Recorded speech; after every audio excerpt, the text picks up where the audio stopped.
Hi there, guys, and welcome to another episode of the Cover Zero Show with me, your host, Simon Conboy. With me today, we got Dan. And it's been a bit of a while. We've had the Super Bowl since our last recording. I've been sort of grinding through some of the season, so we'll have a bunch of stuff coming up soon, season reviews, that kind of thing. Today's episode, just going to sort of be going over some of the things that have gone on from the last couple of weeks, some of the talking points. I think, would you say it's safe to say more has happened in the last few weeks than we'd be used to? Like we've got the McDaniel situation, the trade of Alex Smith. Yeah, definitely. We've had more action in the week and a bit after the Super Bowl than we had like all off season last year. Maybe not all off season, but for the first month. Yeah, it's been a bit of a strange one. So we'll just go. Yeah, obviously it's been a bit of a while since the Super Bowl, but our first episode since, we'll go over some of our thoughts on that game. I mean, the one thing that most jumped out, and it pretty much began the second this game started, and it never stopped, was where was all the defence at? I mean, all of the records in this Super Bowl, especially for passing, were shattered. When I've discussed the Super Bowl with people, you, Arnie, I was just like, there wasn't an ounce of defence played, and it was kind of shocking because the Eagles won tight games this year through the strength of their defence, and so did the Patriots. And this game, the biggest game of the year, neither side turns up defensively. Well, the thing that was shocking to me, well, not shocking, but I think the thing that stood out, and it's one of those things maybe people don't necessarily notice, it was mentioned a few times on the broadcast, was the quality of offensive line play. Both teams' O-lines were stellar throughout, especially the Eagles' O-line. That first half, they were utterly dominant. I think it's safe to say they've been the best line in the league this year, even after Jason Peters went down. And I think that really, you look at Foles, he had all day in the pocket, and New England's pass rush isn't great. So that enabled things. New England adjusted in the second half to stop the run better, but they still couldn't stop the pass. The third down numbers were crazy. I think 18, they went 13 of 18 or something like that on third down. The Patriots just couldn't get off the field. Similarly, the second half, Tom Brady just went nuclear. Did you see the first drive at the start of the second half? Because it was hilarious. It was the one where Brady just threw to Gronk on basically every play. I probably did, but we're so far removed from the Super Bowl now, I've probably forgotten. It was hilarious that he did just spam Gronk all the way down the field. It was like, I've said many a time, if there's one quarterback who's like a kid playing Madden, it's Tom Brady, and that's exactly what this was. Yeah, pretty much. You can't cover my 99 rated tight end. So yeah, it was a really enjoyable game. Not quite to my taste. I like to see a bit more defense played personally, but I give all the credit to the offensive lines. Both QBs played great. I think the overall talent of the Eagles roster won the day in the end. And we said in the preview leading up, if Foles can play to the level he did in the championship round, the edge has to go to the Eagles because they are a better, more talented team. What did you think of the ballsy play call though? The going for it on fourth down. Are we talking the Philly special? Yeah, indeed.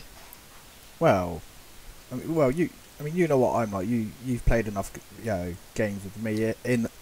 Yeah, you're a fan. It's not just that. I'm a fan of the ballsy plays. Yeah, the high risk, high reward style of offense, which is why one of my favourite QBs of all time is, funnily enough, Tony Romo. No, I thought it was a great call, and it caught them off guard, got them a touchdown. Well, I don't know if they had, I think it was a Peter King article where they were talking to, I think it was Frank Reich, the OC, the new Colts head coach. It might have been someone else. But I think they had never called that play before. They had some guy who does all the tape studying, found it from a Bears game the previous year, that same play. Just had randomly found it and they just had it in their back pocket. Well, this They'd is never like, called it. So how can you can't really prepare for that play. I mean, we're talking about stuff like that. I mean, look at 2009 with the Saints with ambush to start the second half. Same thing. Yeah, teams don't expect these things. It's one of them things. Like, if it works, it works. If it doesn't, I was critical of them not like beforehand, and because they had it, first and goal or third and goal at the 1. Especially if you're planning on going for it, which the team clearly was. Maybe if they took a big sack on third down or something, they would have. Well, I was just thinking they'd been dominating all day. They should have probably just ran it. That's what I don't know. Like third and goal at the 1. If we're going for it on 4, we're just going to run it up the guts. The Eagles head coach said after the game, said the same thing that people have been saying for years about the Patriots, which that Jags learned the hard way, is even if you're up a score. Yeah. Or 2 scores, you cannot let your foot off. You just can't, because that's how you throw the game against the Patriots. But it was the type of I think it was the type of hyper aggressive play that if you're facing the Patriots, you need to be able to pull off, because they're not going to give any leeway. I mean, I've seen the Patriots run up scores on teams when they're like been 4 scores up, for Christ's sake. So. I was having the discussion at the time, though, and with what time was left on the clock, you had about a minute, and the Pats had 1 timeout. So my approach would have been to run it on third down. Pats would have called their timeout. And then run it again on 4th. I think they would have got in, but it worked. They did a great job overall. The one final thing I want to talk about from this game, though, is what is your opinion on them benching Malcolm Butler? This is the thing. There's conflicting reports about what happened with this. Right, yeah, we don't know, and we're not going to find out. What was initially said was correct. He was benched for messing up curfew and smoking a bit of the weed. If that's the case, and that is true, I am 100% behind the Patriots benching him, even for the Super Bowl, because if you give that little leeway, even if it's for a Super Bowl, you give an ounce of leeway in the rule, the ironclad rule that the Patriots have, the discipline they have on that roster, you're opening up to worse things later down the line. And it's called setting an example. Yeah. I mean, the Patriots are nothing if not disciplined. Bill Belichick, if this is true, he probably knew he's probably massively reducing his chances of winning that Super Bowl. But the rules are the rules. If that's true. Well, I mean, I'm inclined to believe it is something. Yeah, the Patriots along those lines. Yeah, the Patriots coaching staff don't strike me as the type of guys who willy-nilly one day just go, "Oi, Butler, you're out." Yeah. That was the thing that after the game, so many people were saying, "Oh, they're doing it out of spite because he's going to be leaving in free agency." Where do people get this idea from? I mean, it's the Patriots. They have a ton of guys leave every year through free agency. If he leaves, it's because the Patriots don't want to re-sign him. They've had multiple opportunities. They wouldn't spend big money on Stephon Gilmore last year. It's definitely not that. That's just absurd. I don't know whether it's been. It could have even have just been like there's been a big falling out between Butler and Belichick. That wouldn't shock me. Yeah, but it certainly hindered them. I mean, we saw how easily the Eagles were able to pass on. Even if it was a falling out between him and the head coach, no way Bill Belichick of all people just coaches a guy because he argued with him. No, it just doesn't happen in that organisation. I mean, if we're wouldn't talking, think so. I think it's if we're talking an idiot coach like, say, I don't know, Chip Kelly, Eagles fans, then yeah. Yeah, they repaired that mess pretty I mean, quick. considering the amount of talent that Kelly gave away, they've done a damn good job. And the Eagles coach is definitely my coach of the year, looking back now, considering what job he's done with what he had. Well, I think when you consider the playoffs, it certainly has to be considered. I mean, doing that with the backup QB is very impressive. Yeah, you could say they lost their 2 best players over the course of the season because Jason Peters, no slouch at left tackle. Just turns out they had a really good player on the bench. It's the old thing we had in Arizona, the whole next man up thing. They've done a damn good job. However, we are now going into a period where the Eagles are, as you said on the pre-show, above the salary cap, and that team is not going to look the same next year. No, they won't. The thing is, though, I mean, Peters, I think he might be a goner. He's on a big cap number, had a couple of big injuries. They got good tackle play without him, so I think he's a goner.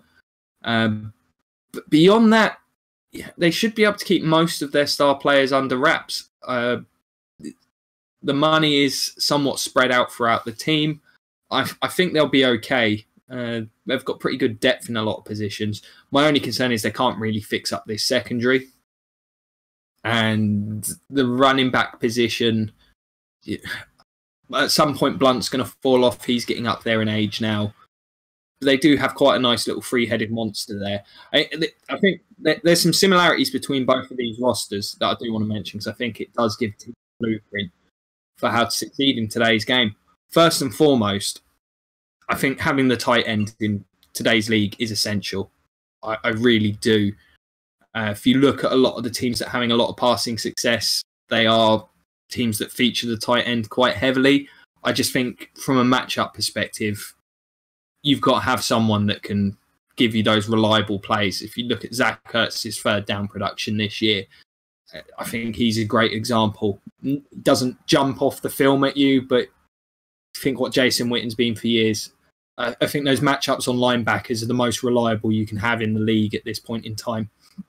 So I think that is a big deal. Whether you can find them, that's another issue, I suppose. But offensive line play, that jumps at me. We've been saying all year how good this Eagles offensive line is, and the Patriots got there in the end. Nate Solder played really well throughout the playoff run, was clearly dinged up early in the year. Their line play improved, and you could see it particularly in this game. If you can protect your quarterback, they're going to be productive in this league at this point in time.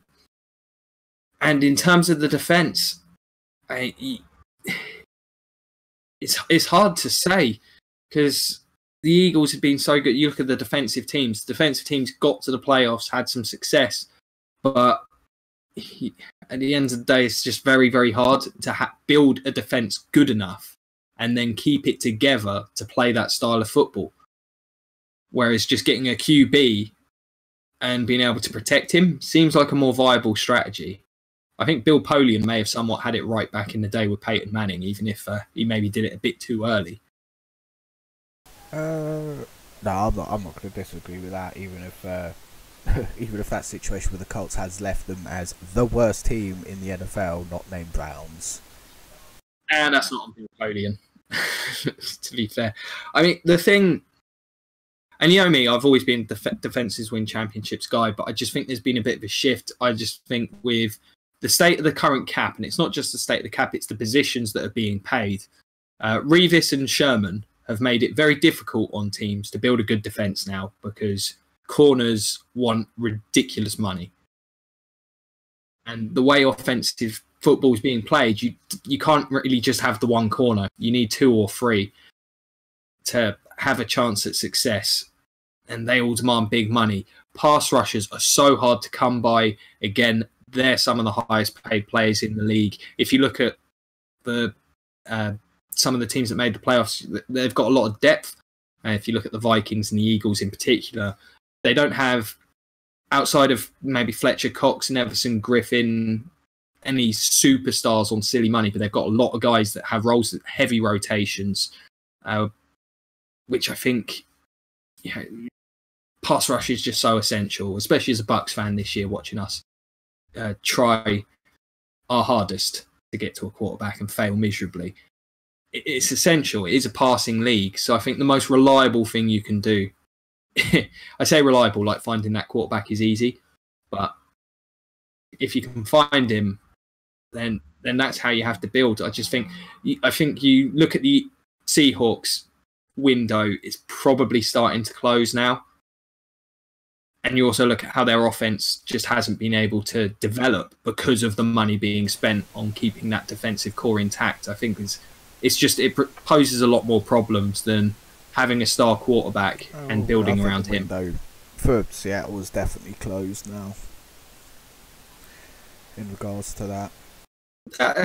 I don't think it's close. I mean, they've got Russell Wilson there. He's good enough to win games. Just, I don't know if you can look at them as, you know, the clear top tier team in the NFC at this stage, because of that roster. It looks like there's going to be a bit of upheaval this off season. Oh, there's definitely going to be upheaval. The salary cap alone is going to force it. Yeah, it is indeed. Speaking of upheaval, there will not be in Zona this year. So, announced today, it's a good timing in terms of doing the episode. Your boy is returning for another season. Yep. Larry Fitzgerald has stayed in Zona for, I don't know how long, another year. At least one more year. I don't know. I mean, I didn't expect him to leave, but if anyone's expecting the Cardinals to go anywhere next year, you've got another thing coming, I'll tell you that.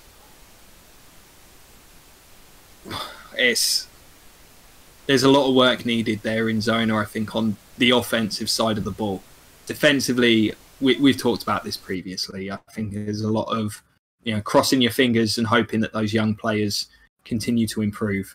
But the offense looks like it's bordering in a full rebuild. So we'll see. Do you think, though, this team is in a position to compete next year if they get Kirk Cousins? Yeah, 100% if we get Kirk Cousins. I've no doubt about that. Kirk Cousins is also one of the QBs who will go, oh yeah, look, I've got the greatest hands in the league. I'm going to spam him a lot. Well, it'll be interesting to see what the offensive line looks like. Patty and Valdir have both been injured the last couple of years. They're on big money, but then we've seen without them, the line's really bad. Yes. That's my biggest question mark with Zona is obviously the QB position. That's a given. They don't actually have an active QB on the roster, and the offensive line, which was shambolic last year. That's a really nice way of putting absolute crap. It's kind of a fancy word for crap. But do you think this is an interesting point with regard to the NFC West? Do you think we're finally seeing a shift in power from the Seahawks and Cardinals to the Rams and the Niners next year? That's a silly question. What? Because Garoppolo played like a whole couple of games, did fairly well on either teams that didn't matter or teams that didn't care. But the Rams, you're all in. You believe in the Rams. Second year in a row, yes. I mean, what's that? I mean, yeah. The question mark for me with the Rams is whether teams kind of catch up to the team on offense, because we've seen this a million times before, where a team has a new offensive scheme and teams struggle with it for a year, and then after that, you know, teams do a lot of work in the off season. I don't think people give enough credit to the idea of, you know, the first year is probably in some ways the easiest for a new offense. Obviously, you might have some teething problems, but with good coaching, like Sean McVay clearly gave this offense because they were light years ahead of where they were. You know, teams just are confused by it. And you tend to see an adjustment. I mean, I think Cam Newton under, you know, his MVP year, you look at Matt Ryan, eventually once that clicked, then teams kind of twigged this season because they weren't running much different stuff. Like, that scheme didn't change much. It's not always the case, but you never know. There might be some teething problems. And Jared Goff played well this year. I'm still not utterly sold on. Doing it 1 year is great, but could be a fluke. Doing it the second year proves you're good. Doing it for 3 years, then you're for real. This is I mean, you look at the NFC. Talking about with the Seahawks all those years ago, when they were just emerging as with Russell Wilson, that dominant defense. You know, it's all Yeah, did it and year that's what after makes year. a great team. Do I think the Rams have the personnel to do it, but whether or not they can that's a different matter entirely. Yeah, it'd be an interesting one. They got a ton of cap room, so they could look quite different next year. We'll talk a bit on Cousins because I think it's probably a safe assumption that his decision could be the biggest of the off season. So, word is he wants to go to a team that's contending, which is fair enough. It's probably safe to say the Redskins aren't quite there yet, even if Cousins were to have returned. So, of the teams after a QB, who would you agree with the consensus that the Broncos are the closest to contention? Hold on, let's run down the teams who would be after him. So teams that need a QB. I mean, obviously you've got the teams picking near the top of the draft. We said contender. So you've got, Browns are. Yeah, if you're looking at contending teams, I mean, you can potentially put the Bills in there. I mean, you're looking at Bills. Bills. Zona's a question mark, I would say, maybe Zona. Denver. In Zona, you've got though is the new head coach, is the Panthers linebacker coach. Well, I think the problem with Zona is it's just everything about that team's a but question mark at the moment. You do have Fitzgerald, and the best running back in the league, debatably, in David Johnson. And we'll go with actual throwing targets in Zona. You don't really have those in Denver. I don't know. You do. Demarius Thomas and Emmanuel Sanders are a fine one too. I don't know. I mean, I think inevitably he'll probably end up in. It all comes down to cap. Who could offer him more money between the Broncos and the Cardinals? I think, unless the Bills suddenly sweep in and go, "Here's all the money in the world ever." The Bills could certainly do that if they wish. They've definitely got the money because it's not like they're paying for a lot of talent on that team. Yeah, you're not hearing their name thrown about too much. The general, it seems like people are just resigned to the fact he's going to go to Denver. I'm not as certain as many that Denver are just ready to turn the corner like that. There's bigger issues. They had a lot of problems last year. Quarterback position. Let's be honest here. Yeah, the line play's still bad. They haven't been able to run the ball. The GM, as a result, Elway's done a great job in free agency. Drafting has been the issue. I mean, they can get a nice pick. And they pick him fifth. They could take Quentin Nelson. Would make a lot of sense, especially if they pick up Cousins. Well, I don't know if they'd even be. I mean, fifth overall for a guard. I've never seen a guard go. Have you ever seen a guard go that high in the draft? No, the highest guard I've seen go in the draft was either the Pittsburgh guy or the. No, it wasn't. It was you lot. Okay. Jonathan Cooper. That one did not work. Because when you and the Titans went back to back with Jonathan Cooper and Chance Warmack, both of which were busts. Played well this year. Played okay. Warmack, I guess. Top 10 pick guard, you're expecting, David Castro or Zach Martin. Not played okay in the run game. But yeah. This does sound. In fact, no, it doesn't even sound. If you watch Nelson's film, he's a stud. He'd be a great pick for them. It's really tough. Cousins has been, very quiet on this.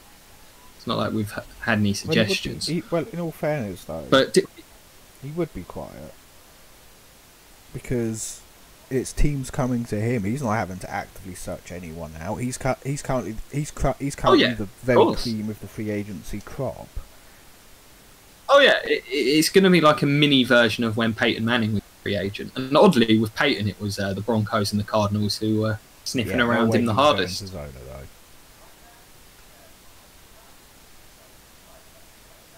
Oh, he made the right decision. That could have been our Super Bowl. We actually had a good team that year, remember?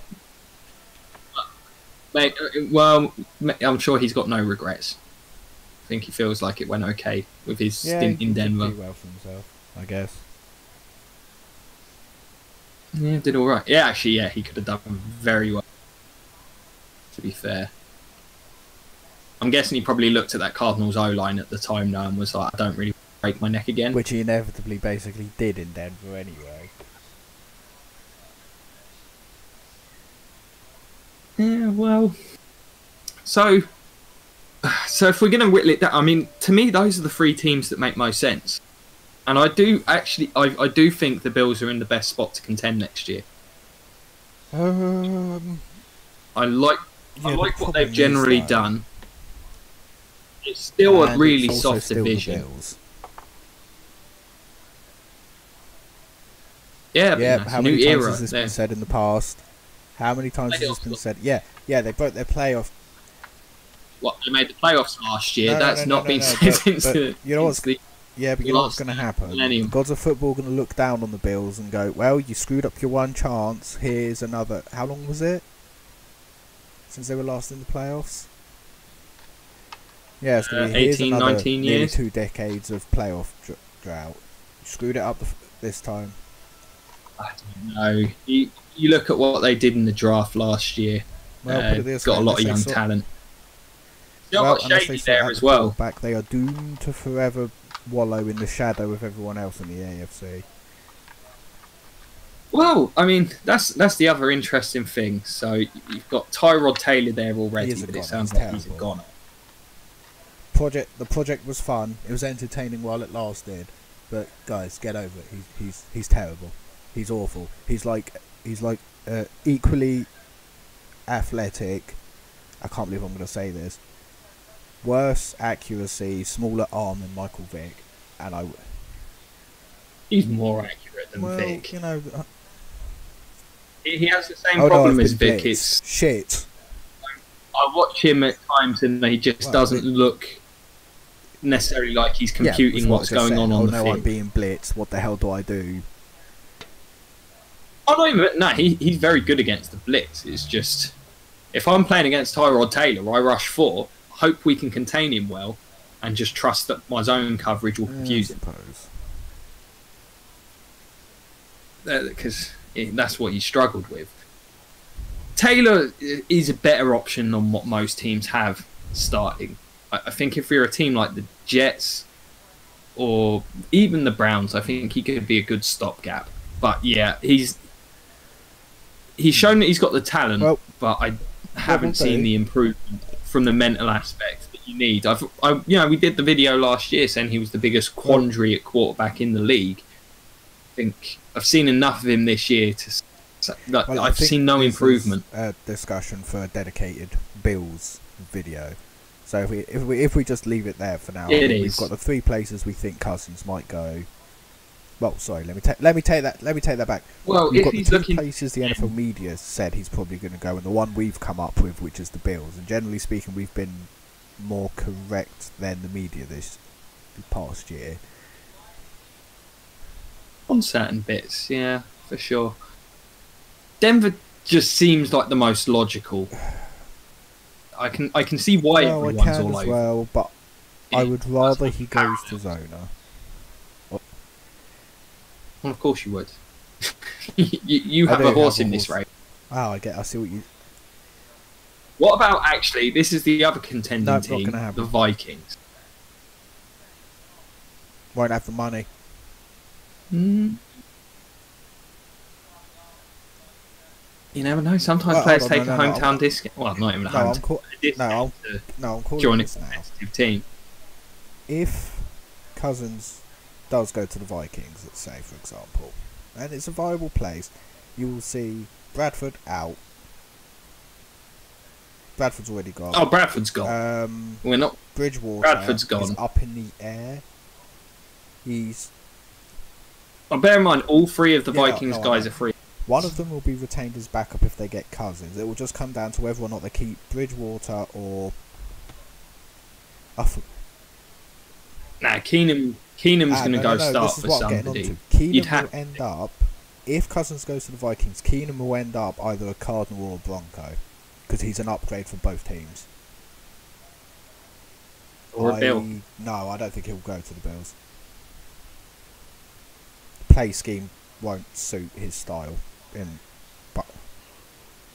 Well, I mean, we have heard the Cardinals GM come out this week and say that they are going to be hyper-aggressive. I'll be honest with you. Is the term about their quarterback if situation. That says to me... That, considering it's the Bidwells, and up until 5 years ago, the Bidwells are the stingiest owners in the league. If Keim's saying that, we are throwing everything at him. We'll probably get what's probably happening is Cousins is like sitting at home, he's chilling, and like every other day you'll get a knock at the door, and it's Fitzgerald, and he's just come around, hang out, have a couple of beers, do whatever it does that Fitzgerald does in his free time. I don't know, yoga, whatever. I'm not sure. I don't think it does involve drinking beer. I don't know. Fine, whatever it is that Fitzy does, and they just go play catch in the yard. Yeah, and then you get Patrick Peterson, who occasionally like rolls up in his like million Ferraris. He's just like, you should come to our zone. You can ride around with me in one of these. Be awesome. It has been funny actually. The sort of Twitter bidding war between Cardinals and Broncos players, talking up Kirk Cousins. Both of these teams, the Cardinals players have an advantage here because Patrick Peterson has way more swag than any other player on the Broncos team. Von Miller. You're saying Von Miller doesn't have swag? I don't know. Ooh. This is difficult. But yeah. Patrick Peterson's just... I don't know. No, it's a difficult question. I don't know. It is difficult. Oh, we'll get back to proper football stuff. Yeah, So you're staking it. If Cousins is going to join a team, well, obviously he's going to join a team, but the team you think he's going to join, we're going Cardinals. I want him to. I think you're the Cardinals believing have the dream more to offer than the Broncos kind of do, because the Broncos have got more. I don't know. The issues in Denver stem way beyond the quarterback. The issues in Arizona have literally been the O-line. And we have a Hall of Fame receiver. I think they've got potential and a Hall of Fame. Beyond it's pretty bleak. I mean, I think an oft-injured John Brown. Well, it's also you never know. Maybe that Ricky Seals Jones continues developing. He's my boy until next year, where he inevitably becomes poo and. No, next year David Johnson comes back and you spend. Well, there you go. So you have to do David Johnson. You just go. You should come to Zona. Why? Well, we got Larry the Legend and we got David Johnson. I'd be like, yeah, that's fine. Just find more receivers, please, in free agency. Yeah, but in Denver, you just go. We've got defense. No. That's what you do, because we've got a fair amount of cap room. Because Calais Campbell's buggered off. Is what we can do. We'll get Cousins, and then we'll go into talks with the Bucks, and we'll be like, right, if you come to Arizona, we'll reunite you with D-Jax, and it would be awesome. Hell yeah, D-Jax and Fitzgerald, and David Johnson, and Ricky Seals-Jones, who I'm calling now is going to be good. That'd be amazing. Well, we shall see. I'm still inclined to think he's going to go Denver. No, shut up! Don't dash my dreams. I don't want Case Keenum. We'll see what happens.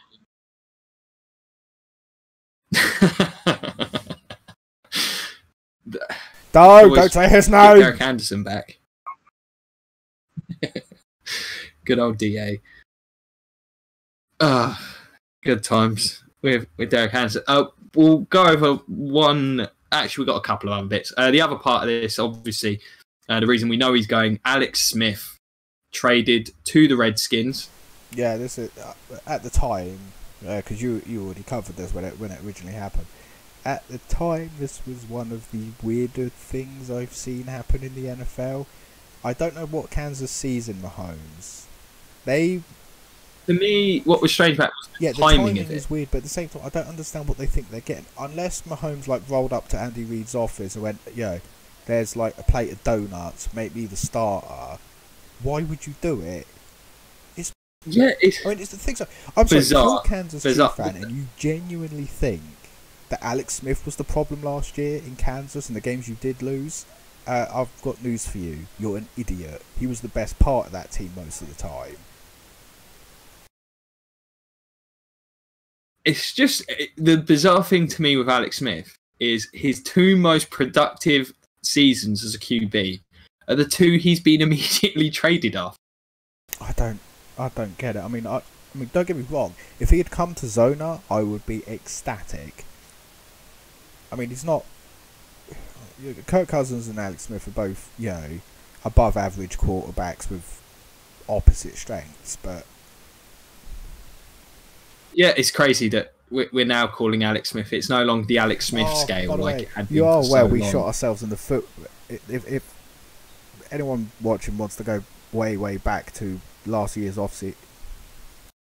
No. It was the offseason. It was the Alex year. Smith. We actually had a show and a list called the Alex Smith list, and it was a list of super average players in the league at certain positions.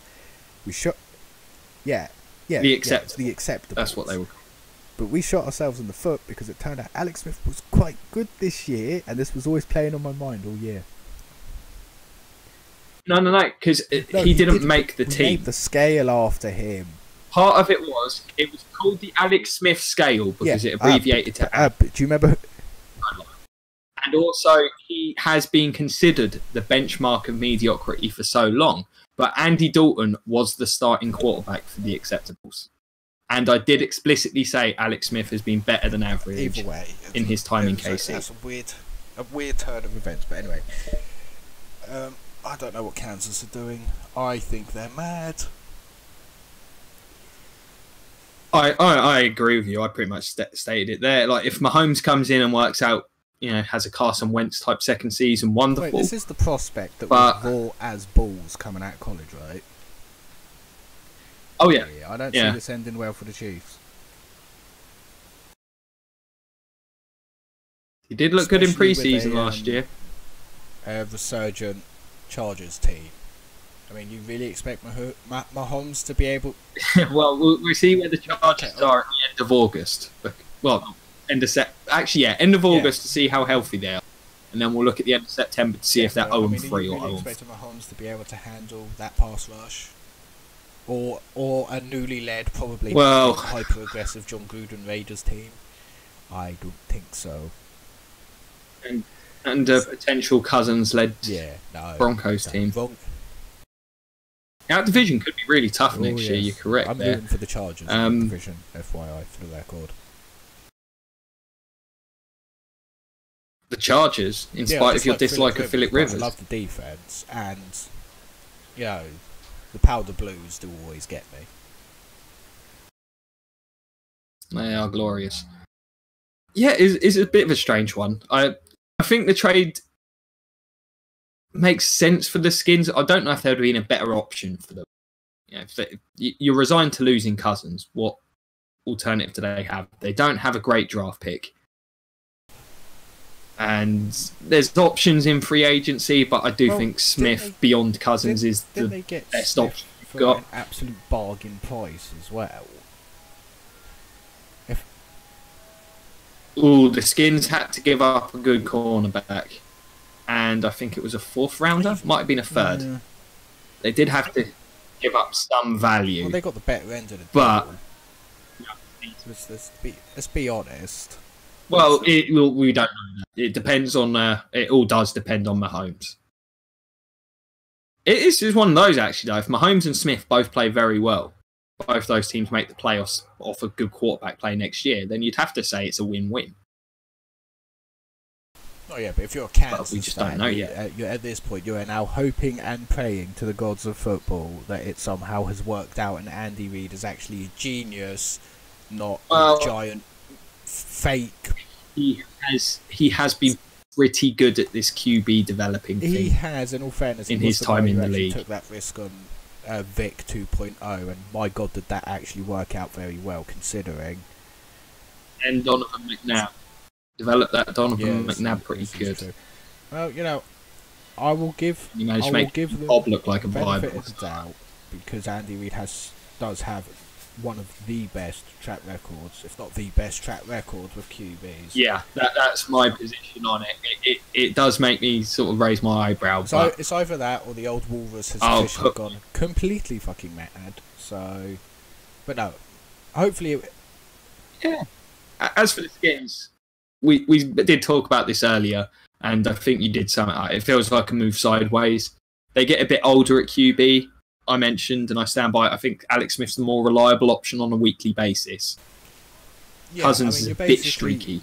You're trading high risk plays that have the potential to, you know, we're talking like Romo style game winning plays that just come out of nowhere for just consistency. Yeah, and also the Romo style gut busting, game losing plays. The problem is though is having that consistency at QB is great and everything, but you still have a problem. You're the Redskins. Your wide receivers are still terrible. You have none. You have no tight end. You have no running back to speak of. They've got a tight end. It's just a question of whether he can stay healthy. Oh, yeah, sorry, I forgot who their tight end was for a second.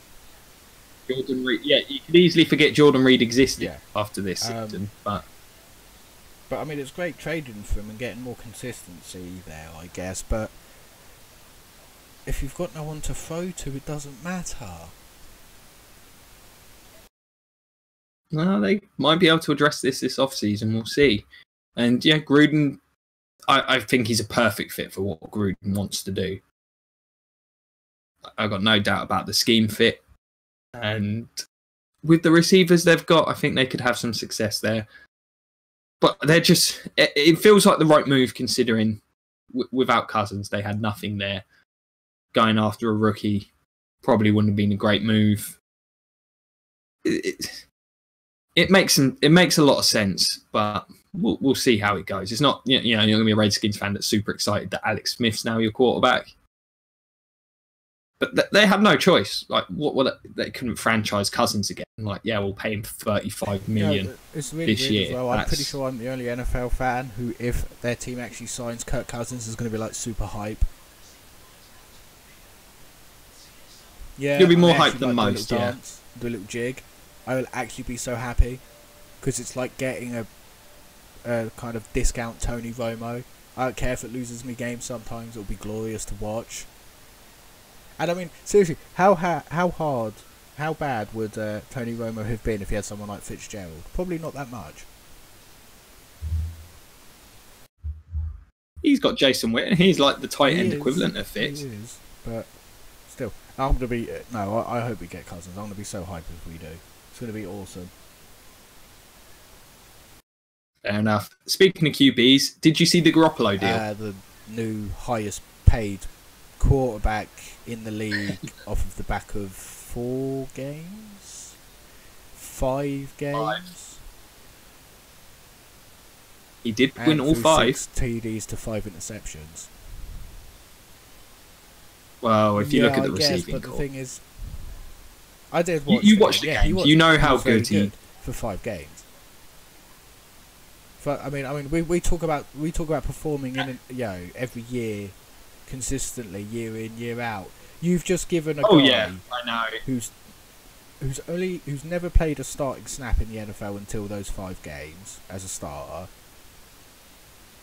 You've made him the top paid QB in the league off of 5 games. I'm sorry, this whiffs of the Fat Albert deal. The thing is, they're over a barrel. Part of the problem was that they didn't want to play Garoppolo. They did so because of Befford got injured. They had no choice. If he hadn't played as well as he did, they probably wouldn't have to pay him as much as they are. However, they obviously feel better about him because they saw him perform like that. Bear in mind, without any kind of off-season with the team or anything, it's a very unique situation, a guy getting traded for at the QB spot mid-season. So, all very impressive, and he looks great. I think it was a smart move considering the timing. You got to bear in mind, Cousins is probably going to break that record. I'm pretty convinced Cousins is going to be the highest paid QB in the league when that contract is done with whoever that will be. You've also got to bear in mind Drew Brees is going to get paid. Guys like Aaron Rodgers are getting paid soon. They had to kind of they could have franchised him, for example, which I think is would have been the safe option. Pay him a lot of money for the year, further see what you've got. As long as he plays well, this has worked out for them because it will save them money in the long run. And this is a team with all of the cap room in the world because, I mean, look at that roster. Who are they paid? Other than Joe Staley. Actually, I mean, you can't be happy with it. I mean, I'm sure Jimmy Garoppolo's agent feels like he played a blinder. Oh, definitely. Well, just tangentially, since you mentioned it. Did you see that article a while ago about the inevitability of Aaron Rodgers leaving Green Bay? Did you not? I didn't. It was... normally, I would say it's just hearsay and people talking nonsense. But considering what happened with the quarterbacks coach in Green Bay this year, in this off-season, and he is getting no help at any point from the draft or anything like that, I can see him pulling a Favre. Well, you never know. We'll see. They've got a new GM now. I mean, they paid Devontae Adams. He did want Devontae Adams paid. The interesting thing, and one thing I did see, really, they're going to have to get rid of Jordy Nelson or Randall Cobb realistically this offseason. And obviously Nelson's got the rapport with him. They're basically the BFFs on offense. But Randall Cobb's probably the better talent at this point. Now. You know, he's younger. He'll keep Nelson. Cobb will go to the Patriots. No, he won't. Cobb's a slot receiver. The Patriots need more slot receivers. They're nothing but slot. You can only field so many players in the slot on one snap. Get rid of Brandon Cooks. There you go, job done. Doesn't matter. They're not going to get rid of Brandon Cooks. They traded a first rounder for him. Oh, no, take back what I said. Cooks played pretty well. We'll have him. We'll stick him in the Y. No, maybe. No, maybe. He's fast. He's fast enough to do that. It's fine. We'll stick him in the Y. I don't know who our X receiver is. You've got fast guys. Sorry. Wait. No. Actually, JJ Nelson. No. And then you've got a fast guy that can't stay healthy. I've got a fast guy who can catch. JJ Nelson is really quick and stay healthy. John Brown is lightning fast, but he's injured, and the other one can't catch to save his life. So. Yeah, no, I wouldn't mind us getting Cobb. I'll be happy with that. We'll see. It does feel like one of them's going to have to bite the bullet this off-season. But no, we'll see how things plan out. I fail to see Aaron Rodgers in another uniform. People said the same thing about Favre. I really do. Well, Favre kind of brought that on himself. If he didn't keep retiring every year, it probably wouldn't have happened. I blame Favre for it. And then I suppose we'll finish up on the one other interesting bit of news. Have you been following the Josh McDaniels situation? No, I saw what he did, and I was like, okay, that's quite trolly, but I don't care. It's Josh McDaniels. You should not sign this man as a head coach because he's a terrible head coach. Well, I mean, do you see that his agent dropped him? Ooh, really? Oh, I didn't know that. Okay, so it was a Josh McDaniels being a dick thing. Daniels did it. Tony, so many interesting reactions we had, and I agree with Tony Dungy on this. McDaniels better be getting that job with the Patriots when Bill's gone, because no one else is going to go near him now. You literally just said, and I think that's the case. Literally about to say, I was actually just right now going to say he has blackballed himself from 31 teams with one manoeuvre. Yeah, and even if he, I don't know, say wanted to go to college, he would never go to college either. Colleges don't care. They really don't. Oh yeah, They'll pay a name after like Nick Saban and some of the other guys that are flamed out in the NFL. Alabama at this point.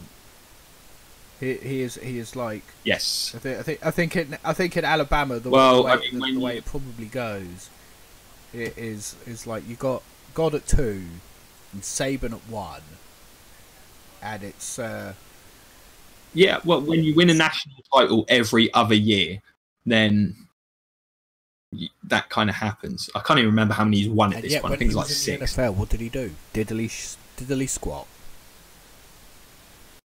Fell out with all of the Dolphins and then quit. Pretty much. Who else was it? Yeah, Bobby Petrino as well with the Falcons. That was funny. Just like quit in the middle of the season and left a note in the locker room. These grown men, you can't just treat like college kids. Turns out they were. Yeah, Greg Schiano. Ugh. Chip Kelly. Yeah, bringing in college coaches. I'm not a fan of it. Well, once that I'm aware of. It's worked a few times in the past. One I can think of that's been like massively successful. Today's day and age, Judge. And that's, Pete Carroll. Pete Carroll? But then Pete Carroll was an NFL guy who went to college. No. Pete Carroll was like coach of the Pats back in the 90s. Oh no, I remember watching a top 10 countdown of top 10 college. And also did he coach? I think he did. Definitely. I think he coached the Jets as well, but he definitely coached. Is it not? Yeah, he didn't coach the Giants. I remember watching a top 10 college coaches film with coaches that won't return to the NFL, and Pete Carroll was on it at number 3, and I was like, oh. Quite funny. Yeah, that's a bit out of date at this point. Tangent over. Yeah, I think he's backballed himself. And the thing that I think is the worst about it is the fact that, the Colts had already hired some of the guys that he wanted to bring with him. And they'd moved their families to Indy and left their other. And now those guys, those are the people I feel the worst for, those assistant coaches. Who were like, oh yeah, I'm going to Indy because I'm getting a promotion, and then a week later they're like, we're going to hire our new coach, and if he still wants you, great, and if not, sorry, we got to let you go. Pretty terrible deal for them. Yeah, I can't see McDaniels ever. If he's not the head coach of the Pats, at some point, I can't see it happening now. That it was one of those things done to spite Jim Irsay by Kraft, because no one. I heard those. Let's be honest, I don't think anyone in the league actually likes Jim Irsay as an owner. I don't think the owners like him. He's a bit of an oddball, but then Robert Kraft also seems like a total douchebag. Well, yeah, it's Robert Kraft. Yeah, it's part of it. It's something about Kraft that just reminds me of Trump. It's the hair. It's the way he carries himself. He's got that same level of smug, I earned everything I've got because I'm better than everyone. Sense of self-belief about him. It's the hair. I don't know. He's just, and also the hair. Yeah, I don't know. So he's just one people just. Ugh. It just seems slimy. Irsay just seems like an oddball, to be honest. He's just weird. Which is good. He's one of the more interesting owners in the league. Yeah, I've got no doubt that was probably a big part. Yeah, I've got to say, McDaniel's agent said this is the biggest mistake he's ever made, and you'd have to think so. After the he was issues dropped by his own agent, man. Come on now, that's it. He's done in this league. Well, outside of the Patriots organisation, I think Belichick's going to care when he leaves. Well, I don't know. I don't know how much longer Bill's got to live, but no, they're not going to cut off their nose to spite their face, despite what everyone else keeps saying about the Patriots. Bill Belichick will retire No, out of his own not at all. accord. If ever. Of course he will. You can't. Or he'll just pull a Dick LeBeau and he'll just basically exist on a football field until just his skeletal hoodie remains. Yeah, it turns out Yeah, the it turns hoodie is out Bill actually Belichick alive. is actually it doesn't actually exist. It's actually the hoodie. It could be. It could well be. Oh, it does feel like, considering what happened though, the Colts came out of this quite well. New offense, new coach being the former offensive coordinator of the Eagles. So all things considered, they didn't lose out on too much time. Actually, can I actually? I'm going to say this now. Considering who they now got as their head coach, it's a massive upgrade from Josh. There, I like Tebow McDaniels.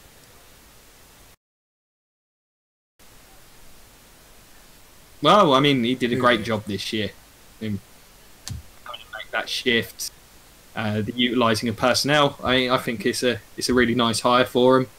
Considering the circumstances, I think it's as good as they could have done. I think that's the best option they could have got. I wouldn't have minded having the Eagles OC as my head coach. Yeah, I think you guys were looking into it. We went defense, and I'm 100% behind this move. Yeah, so yeah, I think they've done a good job, and part of me is rooting for the Colts a bit more as a result. Actually, on this note, I've just been reminded. There were talks about Josh McDaniels got put off the job because Andrew Luck is again not 100%. There are still issues going on with that shoulder. Well, we still don't know. It's going to be another one of those. It's just going to be reckless speculation until we see him on a football field again and throw a ball effectively. I don't get no Peyton Manning anymore, so I need someone almost on that level to amuse me just watching a game. Luck's more like Brett Favre. Oh, he's weird because he's Favrean, but with the smarts of Peyton Manning, but still got like laser accuracy. Yeah, but he's also got that "I believe in me" mentality. Yes, he's awesome. Well, it's the one that also bites you on the bum. It's awesome. As a QB. Yeah, I'm a bit, big Andrew Luck fan. I don't care how my team wins, Not but fun. If they can win in a spectacular fashion from out of nowhere, like an RKO, then yeah, that makes it all the better. Yeah, well, we shall see. Anyway, I think that'll do for today. We've got through quite a lot of stuff. So, I think next week, I think we're going to look at some of the guys that I'm expecting to be released and do a bit of a free agency discussion. But for so there now, are some I think that's pretty what you can good say names. is planned. Stuff is literally up in the air. Oh yeah, we're figuring out what we're going to do with the channel. If you've got any suggestions for us, give us a shout down below. As always, like, share, subscribe, check out the Patreon and all that. I will update that one day, maybe, hopefully, once we've clarified where we're going with the channel. Anyway, so. Yeah, well, we'll clarify what we're doing with the channel, and then I'll... Yeah, exactly. Bit of politics. So, yeah, as always, hope you've enjoyed the show. It's been a pleasure as always. Have a good one then. Go Bucks.